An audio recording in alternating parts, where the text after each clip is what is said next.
Hi quilting friends, I'm Edyta Sitar from Laundry Basket Quilts. Welcome to Quilting Window and welcome to our classroom. I am so happy you are here. Today's blog looks simple, but don't be fooled. This blog may be the one that gives you a little bit of trouble. I cannot wait to share with you everything I know about quarter square triangle. This beautiful block that I chose for you today is block number 5, and it's a simple quarter square triangle unit. Now notice I have this block right here in my quilt. Why do I put those blocks here? Because I love when I design quilts and I have a star in the center to echo and mimic that look into the points to the outside of my quilt. Oh, guys and girls, this is gonna be so much fun. Block number 5. For everybody that is just joining us in, we're doing this fun back to school quilt along where we're working on our Valley Range quilt. You can get pre-cut kits, you can get regular kits. Go to our website, visit our blogs, catch up with all the videos, and do not be afraid. If you're a little late to it, we still love to have you. And guess what? Lots of fun door prizes for you guys. Start making your blogs, make comments. I'm gonna be start choosing you guys, our good friends, to win some door prizes. And make sure if you posting pictures on social media, tag the picture at Laundry Basket Quilt so I get to see it, and that way we will choose winners from the social media too, from Instagram. So keep doing this, and I cannot wait to make more blocks with you. I'm gonna put the pattern to the side. I have my block right in front of me. Now I want to show you, as usual, the two color options that we have. We have a scrappy option. With this one I have this fun teal, dark teal blue, and a background. We only need 2 fabrics for that area. And like I said, for both scrappy and regular, I echoed the center star to the outside, so right there. And this one is our pre-cut option, and we're using the gorgeous Twinkle Star collection. I have to show you this collection. Look at this beautiful, beautiful fabrics.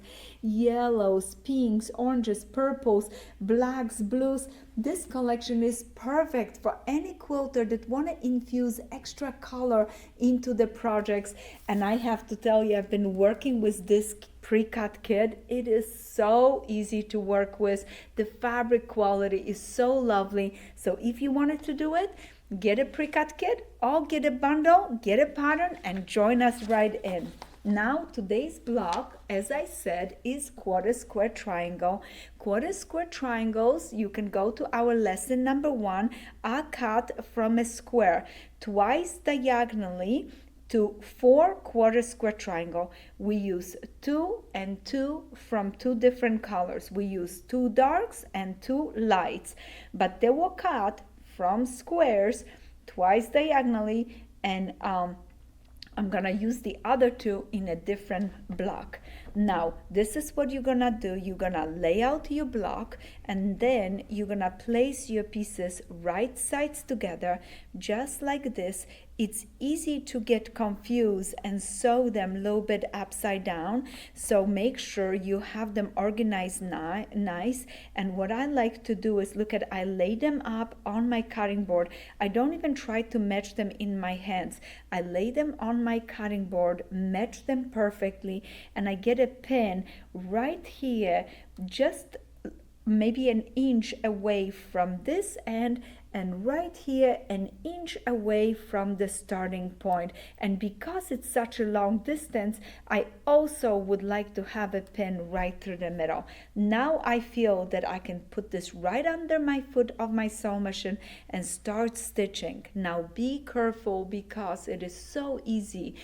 This is a bias edge, and the fabric is shifting and moving. It's so easy to make a mistake on your stitch. Don't sew too big of a quarter of an inch, because you're not gonna have enough fabric for your block. And right there, I'm gonna again pin it a little bit from the edge, pin it through the other side right there, so I secure both ends, and then I finish right there in the middle. I'm gonna start stitching, stitch, and I'm gonna have a first block pieces ready for me. Look at this.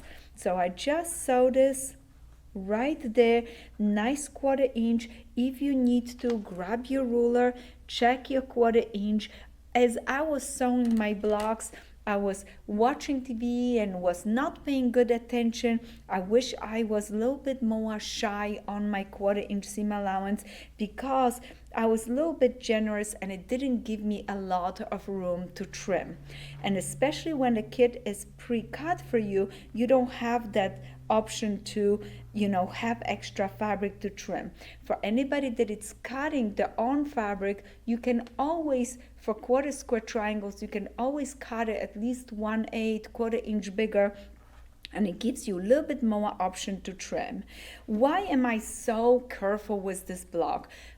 The bigger pieces, the more distance to make a mistake, the more room for the fabric to stretch. So I always have a little bit more trouble with those really big pieces. And I don't know if you do, but I like to do my blocks really nice. So it bothers me if I cannot control the fabric to lay nice and flat, because the piece is so big. So right there, did a pretty good job. Now I'm gonna go ahead, I finger press it. I didn't even touch with an iron, because I do not want to stretch this. If you touch with a heat, the fabric starts stretching and it's not gonna work. I opened my seam allowance, I pushed it towards the dark.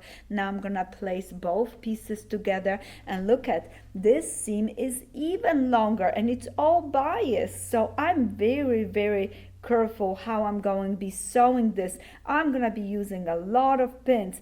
First, I'm going to start by pinning my center, because I want a beautiful transition in a center. Then I'm going to do the same exact thing that I did before. Do you see how I have this laying in my board? And it's so much easier for me to match it up. I just rub it. Look at, I'm moving it with my fingers, and I can line up my fabrics really nice. So right there, go ahead. Put a pin right there. Why am I not putting pin right here? Because there's just not enough room for my pin and to start sewing. So I'm giving myself 1 inch room. I know that this is not gonna stretch or move or go anywhere. So I have now 1 pin in the middle, and right there again, match the end a little bit away from the end, so I'm not stressing the end. It's all biased. And now I'm gonna do another one in the middle right there. And when I'm stitching this, I'm using a beautiful 1/4 inch seam allowance. Be a little bit more shy, don't do what I did, and start stitching straight down. As soon as you finish, look at this lovely piece. Make sure also when you come up to this, your machine maybe go off because there is a low bump, because you have all the seams coming together. Now what you're gonna need to do is open it up, pull this apart just so you get a great low center, just like this. And now it's gonna be time to press it. And I'm gonna get my ironing board right here, and let's press this together. So first, let's set in the seam. I need to turn my iron on. I'm gonna set in that seam, warm it up, that beautiful seam that I have right here, okay? And now open it up, very gentle. And I love to do finger press first. And now I'm going with my fingers. Look at, I'm opening all up. In the center, I would like to have this open. Let me see. Oh, I need to clip a thread or two because I want it to open nice. Yes, I got that thread that was holding it. Perfect. It doesn't take a lot. You can use scissors or you can use a pin. We want a nice center. And if you want to go from the back and make sure those seams are nice and flat, so that way they're already going in the right directions as you want them. Right here, low center, press it from the top right there, and then back to this side. Oh, this is gonna be wonderful. I want to make sure that all my seams are open. All my seams are open. It's so easy to get it a little bit distracted. Oh, this is gonna be just perfect. Right there, nice heat. I'm not rubbing it back and forth too much. I'm just pressing it from the top. I'm trying to be very conscious about it, that I don't want to rub it too much with my iron back and forth. I just want a nice press, nice heat. I'm turning that heat back on. I'm noticing my iron wasn't hot enough, so I needed just a little bit more heat. This is great. Then I put it over the center, but even more important, I'm gonna push it from the back on the center right there. And again, if you need it, place your clapper right over. Look at this. Now all that we're gonna have to do is trim those bunny ears right here on the corner. Check that your block is nice and square and 6.5 by 6.5. And guess what? Today's homework is so super simple. You can get them done in just a few minutes, especially for the girls and guys that have the kit pre-cut. And everybody, if you pre-cut your fabrics yesterday for today's blocks, you're ready, set, go. So get those done. And then guess what? Today, do me a favor.